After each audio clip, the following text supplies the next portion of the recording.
رب تعالیٰ نے ارشاد فرمایا اذا جاء نصر اللہ والفتح ورأیت الناس يدخلون فی دین اللہ افواجا، جب اللہ کی مدد آ پہنچے اور فتح نصیب ہو جائے اور آپ دیکھ لیں لوگوں کو کہ وہ داخل ہو رہے ہوں اللہ کے دین میں فوج در فوج، تو اس وقت اپنے رب کی حمد طلب کرو، اس کی پاکی بیان کرو اور اپنی امت کے لیے اسے مغفرت طلب کیجیے، وہ توبہ کو قبول کرنے والا۔ حضرات محترم، حضور نبی اکرم صلی اللہ علیہ وسلم ہجرت کے وقت انتہائی رنجیدگی کے عالم میں اپنے یار غار صدیق جان نثار کو ساتھ لے کر رات کی تاریکی میں مکے سے ہجرت کر کے مدینے کی طرف جاتے ہیں۔ اپنے وطن عزیز کو خیر باد کہہ دیا اور مکے سے نکلتے وقت خدا کے مقدس گھر کو بیت اللہ شریف پر ایک حسرت بڑی نگاہ ڈالی، مدینہ منورہ روانہ ہوئے۔ فرمایا اے مکہ، خدا کی قسم تو میری نگاہ میں محبت میں تمام دنیا کے شہروں سے زیادہ پیار، اگر میری قوم مجھے نہ نکالتی ہرگز میں کبھی بھی تجھے نہ چھوڑتا۔ الغرض کے حضور نبی اکرم صلی اللہ علیہ وسلم اپنے جان نثاروں کو لے کر مکے سے ہجرت کر کے مدینے چلے گئے۔ مدینے جانے کے بعد بھی قریش مکہ نے مسلمانوں کو ستانا شروع کیا۔ کبھی مسلمانوں پر آ کے ظلم و ستم کرتے، کبھی ان کے مویشیوں کو چرا لیتے، کبھی ان کا ساز سامان چرا لیتے۔ مسلمانوں کو وہاں بھی سکون سے رہنے نہیں دیا، لیکن رب تعالیٰ نے ان مشرکین کے لیے ایک جگہ ارشاد فرمایا وَمَا لَهُمْ أَلَّا يُعَذِّبُهُمُ اللَّهُ وَهُمْ يَصُدُّونَ عَنِ الْمَسْجِدِ الْحَرَامِ۔ فرمایا اللہ تعالیٰ ان مشرکوں کو کیوں نہ عذاب دے، حالانکہ انہوں نے اہل ایمان کو مسجد حرام میں آنے سے روک دیا، کیونکہ جب مسلمان ہجرت کر کے چلے گئے تو پھر مسلمانوں کو انہوں نے مکے میں داخل نہیں، طواف نہیں کرنے دیے، جی بھر کے وہ جہاں رب کی رحمتیں اترتی ہیں مکہ مدینہ، پھر مکہ وہاں پھر جانے نہیں دیا۔ الغرض کے مدینہ طیبہ میں مہاجرین انصاری بیت اللہ شریف کی ان کے دل کے اندر زیارت مچلنے لگی کہ ایک بار زندگی میں پھر دیکھ کر آئے، پتہ نہیں پھر جانا نصیب ہو نہ ہو۔ ایک روز نبی اکرم صلی اللہ علیہ وسلم آرام فرما رہے، آپ نے خواب دیکھا کہ ہم سب امن و سلامتی کے ساتھ مسجد حرام میں داخل ہیں۔ یہ سن کر صحابہ اکرام کی خوشی کی کوئی حد نہ رہی جب حضور نے فرمایا کہ میں اللہ تعالیٰ کی حمد و شکر اس کا بجا لاتا ہوں کہ رب تعالیٰ نے مجھے ایسی خبر دی، کیونکہ نبیوں کا خواب دیکھنا بھی حقیقت سچی خبر، لیکن یہ نہیں بتایا کہ اس سال جان مجھ سے یہ سنایا جا رہا ہے کہ حبیب ایک وقت آنے والا، اگرچہ وہ وقت لگے گا لیکن وہ ایک وقت بہت جلدی آنے والا ہے جب آپ شان و شوکت سے اسی مکے کے اندر داخل ہوں گے اور آپ اپنی اونٹنی قصبہ پہ بیٹھ کر دوبارہ جو ہے طواف مکہ کریں۔ جب صحابہ کو یہ نبی سنائی تو صحابہ اکرام نے تو تیاریاں شروع، مدینہ شریف کے اندر تیاریاں ہونے لگی، حتیٰ کہ جو مدینے سے باہر قبائل تھے جو ایمان لے کر آ گئے تھے، مسلمان ہو گئے تھے، انہوں نے بھی تیاریاں شروع کر دی۔ علماء اکرام فرماتے ہیں کہ تقریباً 1400 صدر یعنی 1400 افراد پر یہ مشتمل یا 1500 پر مشتمل ایک قافلہ یہ چلا، احرام باندھے ہوئے، 70 اونٹنیاں اونٹ ساتھ لیے ہوئے، ان کے گلوں کے اندر ایک نشانی ہوتی ہے قربانی کی علامت، وہ بھی ڈالے ہوئے وہاں سے روانہ ہوا۔ چلتے چلتے جب یہ قافلہ ذوالحلیفہ پہ پہنچا، ایک گاؤں کا نام ہے، وہاں پر پہنچا تو سب نے عمرے کا احرام بھی باندھا، ساتھ ایک تلوار بھی لی۔ جب حدیبیہ کے مقام پر پہنچے تو وہاں سے کفار نے روک لیا، وہاں سے کفار آ گئے، معاہدہ ہونے لگا کہ اس سال ہم آپ کو عمرہ نہیں کرنے دیں، آپ دوبارہ تشریف۔ معاہدہ ہوا، معاہدے کے اندر کچھ ان کی تجویز تھی، کچھ ان کی تھی، معاہدہ ہو گیا۔ معاہدہ ہونے کے بعد نبی اکرم صلی اللہ علیہ وسلم نے صحابہ اکرام سے فرمایا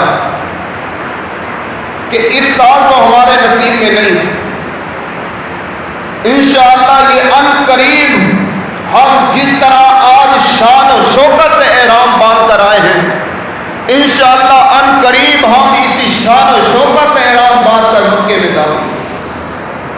لیکن صحابہ اکرام، بعض علماء فرماتے ہیں کہ حضرت عمر جلال میں عرض کرتے ہیں یا رسول اللہ صلی اللہ علیہ وسلم، آپ اللہ کے سچے نبی، ہم آپ پر ایمان رکھتے ہیں یا رسول اللہ، جب ہم 40 تھے تو جب ہم نے کھلے عام تبلیغ کی، اب ہم 1400 ہیں، یا رسول اللہ آپ حکم کریں۔ حضور نے فرمایا نہیں، معاہدہ ہو گیا ہے، معاہدے پر عمل ہوگا۔ معاہدہ کیا تھا کہ وہاں سے مکے سے کوئی افراد آئے گا تو مدینے سے واپسی بھیج دیا جائے گا، اور اگر کوئی آئے گا تو اس پر زبردستی نہیں کیا جائے گا کہ تم مسلمان ہی نہیں ہو جاؤ، اور اگر مدینے کا کوئی افراد مکے پہنچ گیا تو اس کو واپس نہیں دیا جائے گا، کیونکہ حضور نبی اکرم صلی اللہ علیہ وسلم صلح کو پسند کرتا۔ حالانکہ معاہدہ دیکھا جائے تو معاہدے کے اندر جب تمہارے افراد واپس بھیجے جا رہے ہیں تو پھر ہمارے کیوں نہیں بھیجے، لیکن نہیں، فرمایا فصل ہوتا ہے، صلح کے اندر بہتری۔ حضور نے صلح فرمایا، جہاں پر یہ قافلہ رکا وہاں کا مقام کا علماء فرماتے ہیں کہ وہاں حالت یہ تھی کہ صحابہ کے پاس پانی بھی ختم ہو گیا۔ یہاں لشکر نے قیام کیا تو پانی کی بڑی تنگی تھی، بڑی تکلیف اٹھانی پڑی۔ حضور کی بارگاہ میں آئے، عرض کرنے لگے یا رسول اللہ یہاں تو پانی بھی نہیں۔ حضور نے ایک صحابی سے فرمایا کہ تیر لے کر، جب تیر لے کر آ گیا تو حضور نے فرمایا کہ جاؤ یہ فلانے کنویں کے اندر تیر کو گاڑ دینا۔ وہ تیر کو گاڑنا تھا اور کنویں سے پانی ابلنا تھا۔ اور بعض علماء فرماتے ہیں کہ وہاں تو 1400 تھے جن کے اونٹوں نے جانوروں نے پانی بھی پیا تھا، صحابہ نے بھی پانی پیا تھا۔ فرماتے ہیں کہ اگر کوئی 70 لاکھ بھی افراد ہوتے تو جم کر پانی پیتے، کبھی پانی ختم ہی نہیں ہوتا۔ یہ شان ہے میرے نبی۔ وہاں جب معاہدہ ہوا تو عروہ بن مسعود ثقفی یہ بھی ایمان نہیں لائے، یہ قریش مکہ کی طرف سے سفیر بن کر معاہدے کرنے کے لیے آئے۔ علماء فرماتے ہیں کہ جب یہ حضور کی بارگاہ میں آیا، گفتگو کا انداز بھی دیکھنے لگا اور صحابہ کا انداز بھی دیکھنے لگا، جا کر آگے رپورٹ پیش کرتا ہے اپنے کفار مکہ کو، کہتا ہے اے کفار مکہ، میں نے حبشہ کے محلات بھی دیکھے، میں نے وہاں کے انداز بھی دیکھے ہیں، بادشاہ وزیروں کے انداز بھی دیکھے ہیں۔ اے قریش مکہ، جو میں انداز دیکھ کر آ رہا ہوں، خدا کی قسم کسی دربار کا یہ انداز ہے ہی۔ قریش مکہ نے کہا کہ جناب کیا دیکھ کر آئے؟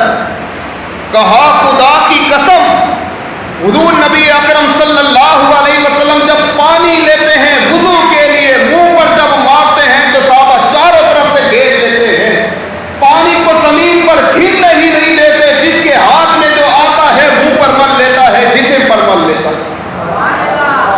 کہا اور کیا دیکھا؟ کہا جس کو پانی نصیب نہیں ہوتا، جس کو نصیب ہوا ہوتا ہے، جا کر وہ اس کے ہاتھ سے ہاتھ کو مس کر کے وہ بھی اپنے جسم پر مل لیتا۔ کہا اور کیا دیکھا؟ کہا میں نے ایک اور چیز بڑی عجیب دیکھی۔ کہا کیا دیکھا؟ کہا جب حضور بلغم نکال کر پھینکتے ہیں، لعاب مبارک پھینکتے ہیں، صحابہ چاروں طرف سے گھیر لیتے ہیں، زمین پر گرنے نہیں دیتے، اپنے ہاتھوں پہ لے کر اپنے جسموں پر مل لیتے۔ اللہ اکبر! یہ انداز کسی کے دربار کا ہو سکتا ہی نہیں۔ نہیں ہے. اگر ہو سکتا ہے تو وہ ایک ہی ہے کائنات کے اندر, وہ ہے نبی سرور.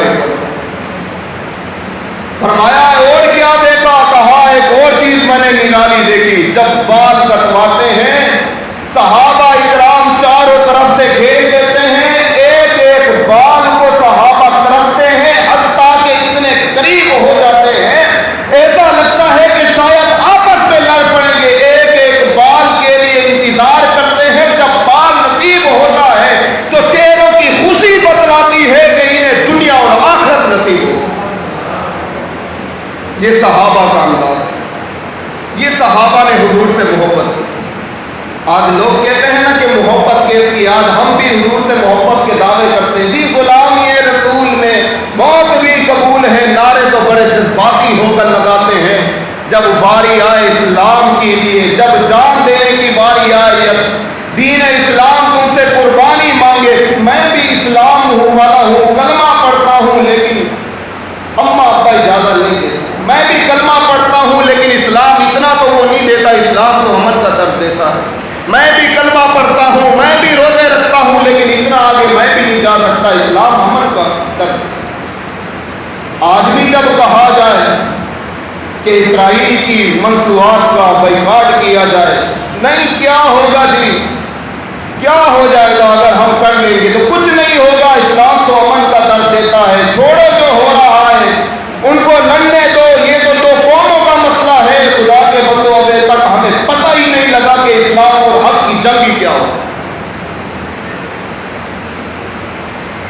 جب یہاں سے معاہدہ ہوا, معاہدہ ہونے کے بعد معاملہ چلتے رہے. وہاں سے قریش مکہ بڑی تکلیفیں پہنچاتے تھے, اپنے معاہدوں سے پھر جاتے تھے. وہاں جب بندے جاتے تھے تو بعض دفعہ ان پر ظلم و زیادتی کرتے تھے. جب یہاں کے بندے آتے تھے باقاعدہ ایک لشکر بھیج کر بندے منگوا لیتے. حالانکہ مدینے والے, ان کو کیا معلوم تھا جن سے معاہدہ کیا ہے وہ نبی جس کو رحمت للعالمین کہا جائے, کبھی اس نے معاہدے سے کبھی ایک ان اور پن بھی, کبھی حرف بھی, کبھی معاہدے میں تاخیر کی ہی نہیں. اب جب معاملہ آگے بڑھا تو صحابہ اکرام نے عرض کیا, یا رسول اللہ صلی اللہ علیہ وسلم, یہ قریش مکہ دن بدن جب سے معاہدہ ہوا معاہدے کی بھی خلاف ورزی کر. تو کچھ ایسے معاملات ہو گئے تھے. وہاں سے مکہ والوں نے کچھ اپنے سفیر بھیجے تو مدینے والوں نے کہا کہ نہیں, اب ہم معاہدہ آپ سے توڑتے. جب وہاں جا کر پیغام ملا تو مکے میں شور غلبہ ہو گیا کہ بھائی اب مسلمان وہ مسلمان نہیں. مسلمان جب 313 تھے تو بدر کے اندر ہمارے بڑے سے بڑے ہنرمند, بڑے سے بڑے فوج کے سردار, بڑے سے بڑے اپنے آپ کو غرور تکبر سے کہنے والا سردار, جب ابو جاہل کو بھی موت کے گھاٹ اتار دیا جاتا ہے, امیہ کو, عتبہ کو, تو پھر اب ہم بچے ہی کیا. انہوں نے ابو سفیان سے کہا کہ ذرا تم جاؤ مکہ والوں سے گزارش کرو کہ معاہدے کو برقرار رکھا جائے, مزید توسیع کی جائے. جب یہ مدینے میں آیا, کیونکہ ان کی صاحبزادی امہات المؤمنین حضرت ام حبیبہ رضی اللہ تعالی عنہ حضور کی زوجیت میں بڑے شان و شوکت سے آ کر حضور کے بستر پر بیٹھنے لگا. ذرا یہاں عشق کا اندازہ تو لگا. بیٹی ہے اور باپ آیا ہے ملنے کے لیے. جیسے ہی بستر پر بیٹھنے لگا, بیٹی نے کہا ابا رک, بستر لپیٹ لے. باپ کہتا ہے کیا بیٹی یہ بستر میرے شان کے لائق نہیں ہے؟ کہا تیری شان, تو کہاں ناپاک اور کہاں یہ بستر پاک. کہا یہ بستر پاک ہے, یہ تیرے لیے نہیں ہے. تو بیٹھے گا تو عام لوگوں کی طرح بیٹھے گا. اگرچہ تو مکے کا سردار ہے اپنے لیے ہوگا, اگرچہ تو میرا باپ ہے ہوگا, لیکن حضور کی جہاں شان کی بات آئے گی تو بھی ایک عام آدمی کے لائق. اب یہاں حضور نبی اکرم صلی اللہ علیہ وسلم نے صحابہ کو بلایا, مشورہ ہونے لگا. مشورہ ہونے کے بعد حضور نے حضرت عائشہ سے فرمایا کہ جنگی کا جو ساز و سامان ہے اسے تیار کیا جائے، اور حضور نے دعا مانگی کہ یا اللہ یہ جو ہم جنگ کی تیاری کر رہے ہیں باری تعالیٰ یہ کفار تک اس کا پتہ نہ لگے، کفار کو اس کی خبر نہ پہنچے، جب ہم مکے کے سرزمین پر جب ہم کعبے میں پہنچ جائیں تو پھر ان کو پتہ لگے۔ جب یہ حضور نے دعا مانگی تو وہاں کچھ منافقین بھی رہتے تھے، انہوں نے ایک خط لکھا کہ حضور تیاری کر رہے ہیں، جنگ کا حکم دے دیا ہے، اہل مکہ والوں تم بھی تیاری کرو۔ اس نے ایک خط جب لکھا ایک عورت کے ہاتھ روانہ کیا تو حضور نبی اکرم صلی اللہ علیہ وسلم کو وحی ہوئی، اللہ رب العزت نے فرمایا نبی اکرم صلی اللہ علیہ وسلم سے فلاں قبیلے کی فلاں عورت خط لے کر روانہ ہو چکی ہے، فلاں مقام پر پہنچ چکی ہے، جلدی سے اپنے مجاہدین کو بھیجو اور یہ خط لے لو۔ ادھر تقریباً مسلمان 10,000 کے قریب آپ جب پہنچے مکے کے بالکل قریب، کیونکہ وقت بڑا کم ہے اور بہت سے ایسے معاملات ہیں جو بتانے بہت اہم بھی ہیں، جب بالکل مکے کے قریب پہنچا تو حضور نے فرمایا میرے صحابہ تمام جتنے بھی ہیں تمام آگ کو روشن کر۔ جب آگ کو روشن کیا گیا تو مکے کے لوگوں نے دیکھا تو ان کے تو ہوش اڑ گئے، کہنے لگے کہ لگتا ہے کہ آج ملک شام کی فوجیں آ گئی ہیں۔ جب قریب آ کر دیکھا تو کہا یہ تو نبی اکرم صلی اللہ علیہ وسلم کی فوج ہے، جب ہم نے یہاں سے نکالا تھا تو گنتی کے چند لوگ تھے، آج ایسا لگتا ہے کہ جیسے بہت بڑا ایک لشکر آ گیا۔ اب مکے کے اندر حضور نبی اکرم صلی اللہ علیہ وسلم شان و شوکت سے داخل ہوئے، اور پھر رب تعالیٰ نے اس فتح کی نوید سنائی، اذا جاء نصر اللہ والفتح۔ حضور نبی اکرم صلی اللہ علیہ وسلم جب مکے کے اندر داخل ہوئے تو یہاں داخل ہونے کے بعد تمام کفار لین سے کھڑے ہیں، سر جھکے ہیں۔ کون کھڑے ہیں ذرا اندازہ لگائیں، وہ قریش مکہ۔ جب حضور سجدے میں جاتے تھے تو حضور کی پیٹھ پر اوجھریوں کو ڈال دیا جاتا تھا، جب حضور تبلیغ کرنے لگتے تھے تو پتھر مارے جاتے تھے، جب حضور سجدے میں جاتے تھے تو گلے کے اندر رسیاں ڈال کر حضور کو معاذ اللہ گھسیٹا جاتا تھا۔ آج سارے سر جھکا کر کھڑے ہیں، وہ بھی کھڑے تھے جنہوں نے حضور کی بیٹی حضرت زینب کو گھوڑے سے نیچے گرایا تھا، وہ بھی کھڑے تھے جنہوں نے حضور کے پیارے چاچا حضرت حمزہ کے کلیجے کو نکال کر چبا دیا تھا۔ اللہ اکبر۔ آج حضور دیکھ رہے ہیں کہ آج ان کا کیا کہنا۔ حضور نے پوچھا اے کفار مکہ آج تمہارے ساتھ کیا کیا؟ تمام کی گردنیں جھکی ہیں، عرض کرتے ہیں یا رسول اللہ آپ تو خلق عظیم، یا رسول اللہ آپ تو کریم باپ کی اولاد ہے، یا رسول اللہ آپ جیسا کوئی کریم ہے، یا رسول اللہ آپ جیسا کوئی رؤوف الرحیم ہے، یا رسول اللہ آج ہم آپ سے بھی یہی ایک ہی التجا رکھتے ہیں، آپ کریم باپ کی اولاد ہیں، آج آپ ہمیں معاف فرمائیں۔ لیکن ان کا ذہن یہ تھا کہ حضور معاف فرما دیں گے، ہمیں مکہ سے سر بدر کر دیں گے، لیکن اللہ اکبر ان کے اس انداز کی جب انہوں نے یہ بات سنی تو حضور نے فرمایا تمہیں آج کہیں بھی بدل نہیں کیا جائے گا، بلکہ یہیں مکے میں رہو گے، جاؤ اللہ کی رضا کے لیے میں نے تمہیں معاف کیا۔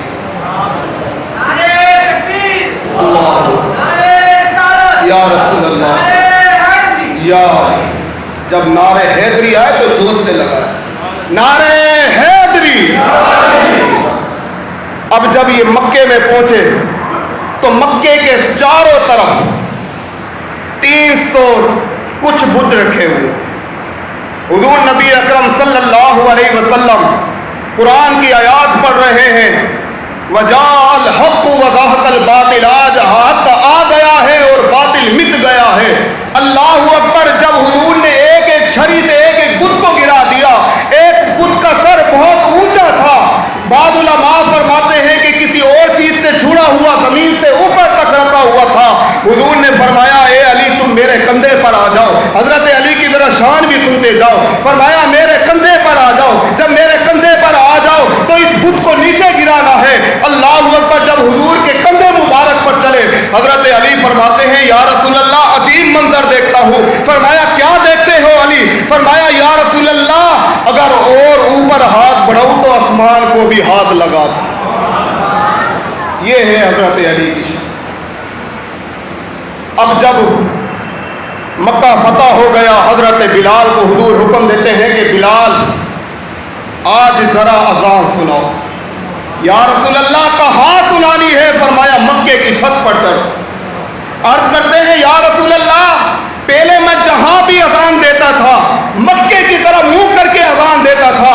یا رسول اللہ آج مکے پر چڑھا ہوں. یا رسول اللہ آج منہ کس طرف کروں؟ اللہ اکبر. حضور نے فرمایا بلال آج پوچھنا کیا ہے؟ جہاں میں گھومتا جاؤں تم بھی میری طرف گھوم کر اذان دیتے جا. کس طرح شان عطا فرمائی اسلام نے حضرت بلال کو. وہی بلال تھے جو مکے کی سرزمین میں کسی پہ جاتے. آج جب شان دیکھی ہوگی اسلام کے, وہی کفار سر جھکا کر کھڑے تھے. یہ ہے اسلام. اسلام آنے سے پہلے اسلام نے بڑی قربانیاں دی. آج ہم نے بھی کلمہ پڑھا ہے, آج ہم بھی مسلمان کہلاتے ہیں, لیکن جب اسلام کو کچھ دینے کی باری آئے تو ہاتھ بن جاتے. ایسا نہ کریں.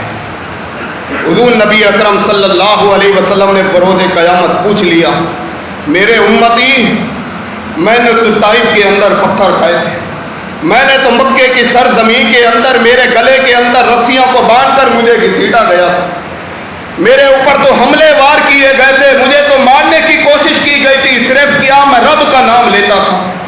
بلال کو گھسیٹا گیا تھا, کیا وہ عہد عہد کہتا تھا. اے میرے امتی جب دنیا کے اندر میرے اسلام کی باری آئی تو نے کیا کیا میرے اسلام؟ اگر تو کہے گا کہ میں مجبور تھا, بچوں والا تھا, تو اگر حضور نے حضرت امام حسین کو آگے پیش کر دیا تو تیرے پاس بھی جواب نہیں ہوگا. اللہ اکبر. وقت بھی ختم ہو چکا. رب تعالیٰ سے دعا ہے جو سنا رب تعالیٰ ہمیں عمل کرنے کی توفیق عطا فرمائے. اللہ رب العزت ہمیں اسلام سے محبت کرنے کی توفیق